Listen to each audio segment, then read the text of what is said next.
नमस्कार, आदाब, सलाम। आप देख रहे हैं दरभंगा दर्पण। मैं हूं आपके सामने आपका दोस्त एम राजा।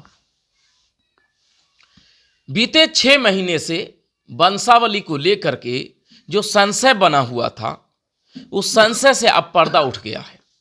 क्योंकि पहले तो आसानी से वंशावली सरपंच साहब के यहाँ, सरपंच साहब के ग्राम कचहरी पे बन जाया करता था। लेकिन अब वंशावली को लेकर के जो सरकार ने जो दिशा निर्देश दिया था, उसको लेकर के आम लोगों को परेशानी थी। अब फिर एक मैसेज निकल करके सामने आया है कि वंशावली सरपंच साहब के पास पुनः वापस दे दिया जाए। जो वंशावली का कार्य है उसे सरपंच साहब के ही हाथों में रखा जाए। तो यह फैसला कहीं ना कहीं सही साबित होगा, क्योंकि वंशावली के लिए जो उपयुक्त जो पद है वो सरपंच का ही है। इस काम को सरपंच समझ सकते हैं, क्योंकि वो क्षेत्रीय लोगों को भली भांति जानते हैं कि किसके घर में क्या है नहीं है। इन्वेस्टिगेशन करने में सरपंच से बेहतर काम दूसरा कोई करने वाला नहीं हो सकता है। फिर पुनः उनके जहन के अंदर में ये बात आई कि ये ग्राम कचहरी सरपंच से बेहतर दूसरा लोग सिलेक्ट नहीं हो सकते हैं, क्योंकि सरपंच जो होते हैं गांव से चुने हुए वोटों से होते हैं और गांव के सभी व्यक्ति को वह भली भांति जानते हैं कि कौन किसका भाई है, किसको कितने संतान हैं, किसको कितना पुत्र है, कितना पुत्री है, और वो जो बनाएंगे अच्छे तरीके से वंशावली बनाएंगे। इसलिए ये बहुत बेहतरीन है। और सरपंच के लिए कि उन्होंने तो आश्वासन दिया तरह तरह का कि ये करेंगे वो करेंगे, लेकिन मौखिक रूप से सरकार हमारी करती आ रही है। हम सरपंच संघों के साथ में सौतेला व्यवहार किया जा रहा है। कहते हैं तेरे वादों पे मेरा दिल कहाँ तक फरेब खाए, कोई ऐसा कर बहाना कि मेरी आस टूट जाए। हम ये जानना चाहेंगे जी कि पहले आसानी से जो है वंशावली तैयार हो जाता था, जी जी अब लेकिन बीच में तो प्रक्रिया ही बंद हो गया। जी जी कहीं ना कहीं फिर लगा ना सरकार को कि ये जो मेरा फैसला है ये सही फैसला नहीं है।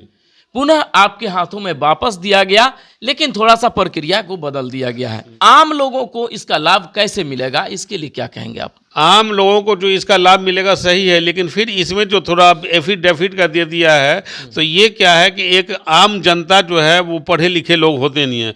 उससे क्या है कि कोर्ट में जाएंगे, वो तरह तरह से कोई किसी तरीके से ठग लेता है, कोई किसी तरह से भोली भाली जनता को ठग लेता है। इससे थोड़ा हरासमेंट होगा, लेकिन फिर भी अगर सरपंच के द्वारा इस कार्य को दिया गया है तो वो ठीक ही ठाक रहेगा। हिंदुस्तान के कई हिस्से में लोगों ने गलत तरीके से वंशावली भी बनवाया। आप इसे मानिए या ना मानिए, नहीं ऐसा होता है। वो उन लोगों के साथ है, लेकिन ऐसे लोगों के लिए सख्त कानून होना चाहिए कि जो व्यक्ति इस तरह का कार्यक्रम में हाथ बटाते हैं, ऐसे व्यक्ति के साथ सख्ती से पेश आना चाहिए गवर्नमेंट को। और उसके लिए कोई नया कानून ऐसा होना चाहिए जो कि फ्यूचर में कोई दूसरा व्यक्ति इस तरह का हरकत नहीं करे।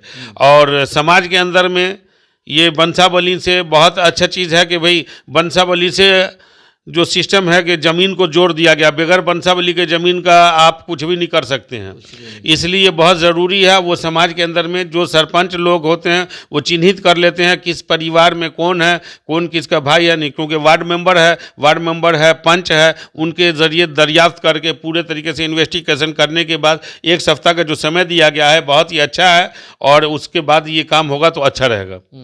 कहीं ना कहीं राज्य की सुरक्षा को देखते हुए इस तरह का जो है सरकार का ये फैसला है, आप इसे कैसे मानते हैं? बहुत अच्छा है, ये मुझे बहुत अच्छा लगा। अगर इन्होंने ये फैसला लिया तो अच्छा है, लेकिन ये जो फिर एफिडेविट का सिस्टम कर दिया थोड़ा सा टेढ़ा है। जो गरीब जनता, भोली भाली जनता नहीं समझ पाती है, वकील के यहाँ जाएंगे वो उनको लूट लेंगे। अच्छा जी, तो इसका सिस्टम पंचायत ही के अंदर में कुछ होना चाहिए। जो फॉर्म हो वो यही मिलना चाहिए, जिसको यही फॉर्म फिलअप करके और ये करना चाहिए। इसमें जो एफिडेविट वाला सिस्टम नहीं होना चाहिए। चलिए, देर आए लेकिन दुरुस्त आए। जो बीते 6 महीने से 7 महीने से जो वंशावली का प्रक्रिया थम सा गया था, जी, वो अब लग रहा है कि फिर पुनः शुरू हो जाएगा। तो गवर्नमेंट जो भी कर रही है वो अपने हित अच्छा सोच करके कर रहे हैं, और हम लोग उसी चीज़ को सहमति से एक्सेप्ट करते हैं। सभी लोगों की सहमति से हम लोग एक्सेप्ट करते हैं कि जो गवर्नमेंट ने अच्छा समझा है, उस चीज़ को पारित किया है, उसी चीज़ को हम लोग फॉलो करेंगे और उसी के अनुकूल हम लोग को कार्य करने का मौका मिलेगा। देखिए, पहले इससे पूर्व में बंसावली जो है ग्राम कचहरी में बनता था, सरपंच साहब के द्वारा उसे तैयार किया जाता था।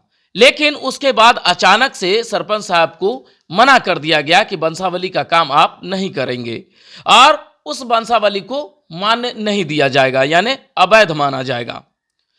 बीते 6 महीने 7 महीने से यह प्रक्रिया पूरी तरह से ठप पड़ गया था, क्योंकि पता यह चलता था कि ब्लॉक में बनेगा। जब आप ब्लॉक जाते तो वहां पे पंचायत सेवक जो है वो वहां पंचायत सेवक को भी मना कर दिया गया था कि आप बंसावली का काम नहीं करेंगे। तो इस स्थिति में आम लोगों को दिक्कतें आ रही थी और उस दिक्कतों को देखते हुए सरकार ने जो निर्णय लिया है कि अब बंसावली का काम पुनः सरपंच साहब के हाथों में दिया गया है।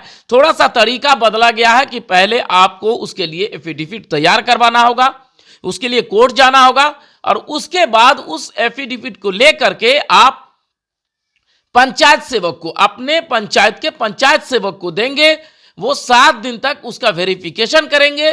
उसके बाद वो जो एफिडेविट है और उसके साथ संलग्न जो वो पत्र लिखेंगे उसको जो है ग्राम कचहरी को देंगे और ग्राम कचहरी वो क्या करेंगे, बंसावली तैयार करके और उसका एक कॉपी जो है ग्राम कचहरी पे चिपका देंगे।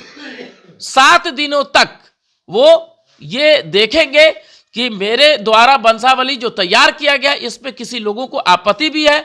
अगर आपत्ति आती है तो फिर सोच विचार किया जाएगा और अगर आपत्ति नहीं होती है तो फिर उसे पुनः जो है सरपंच साहब अपना मोहर मार करके और बंसावली तैयार करके उनके हाथों में थमा देंगे। तो ये प्रक्रिया है जो आम लोगों को दिक्कतें आ रही थी, उस दिक्कत का एक रास्ता निकाल दिया गया है। अभी आप देख रहे थे दरभंगा दर्पण, मैं था आपके सामने आपका दोस्त एम राजा।